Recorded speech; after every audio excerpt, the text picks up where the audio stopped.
Well, hello everyone, Matt here from Steam Sound Supreme. I just wanted to provide a little video update about what's been going on here. Been a little quiet recently, but there's been an important reason for that. As we revealed a little while ago, we've started the process of learning about DCC sound for double-O gauge model railways. So I just wanted to provide an update on how that's been going. So we have been busy, but learning a new skill, so that takes time and a lot of trial and error. So as we revealed in that previous video, first sound project that I was to be working on was for the Hornby 9F Evening Star.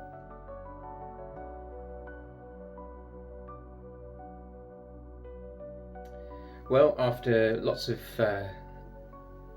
bumps along the way, I'm pleased to say that I've now got to the point where I have something that I can share to show the work that I've been doing. So not just the development of sound, it's also been learning about fitting out the locomotive with good speakers as well, because it doesn't matter how good the source sounds are, they for the end user, for them to be of good quality, it requires the right speaker fitted to the locomotive. So I thought, well, if I'm going to do a demonstration of this work, then I wanted to demonstrate it in the best way I can with good quality speakers fitted to the engine. So I'll just talk you through a little bit about what I've done to help bring this about. So here we have my Evening Star model, which is a wonderful model by Hornby. And what I've done, well, firstly I just want to give a big shout out to the guys at Key Model World Publishing, specifically the articles for Hornby magazine, because they provided an excellent step-by-step guide on fitting speakers and a few other modifications to the 9F model by Hornby, which I was able to follow successfully. So let me just talk you through what I've done. So firstly, the first thing I did was I wanted to connect a second speaker into the smoke box.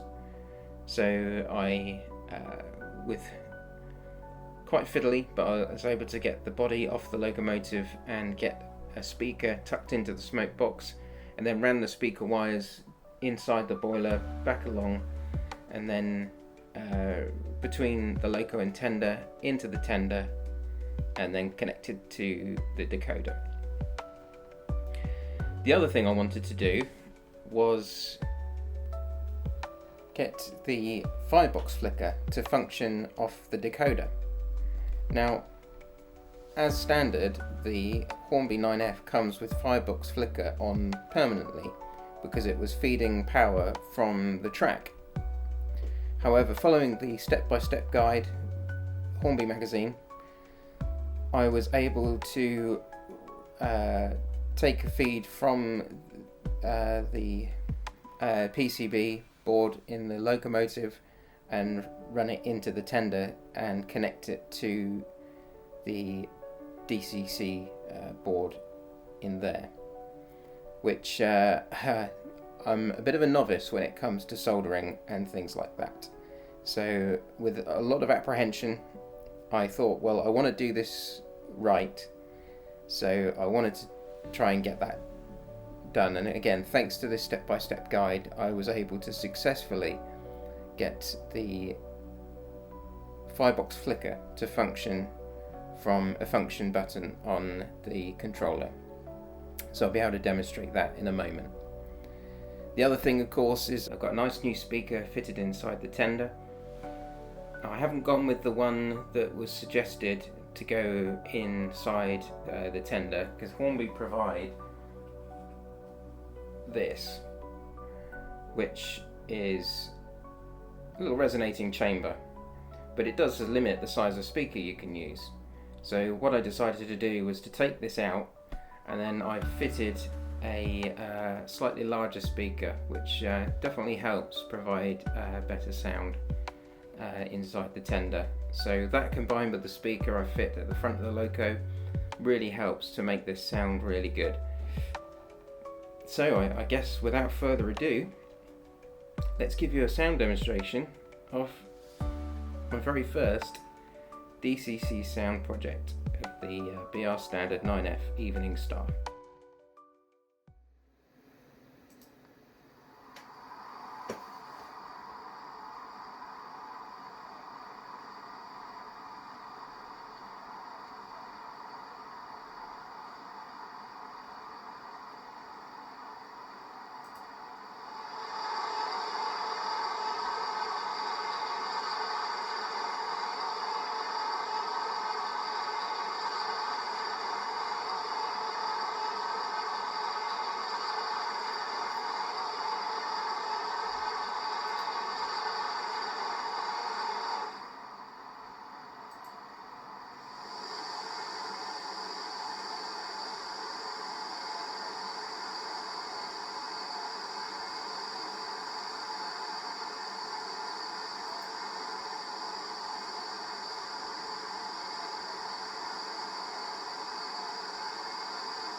there we go.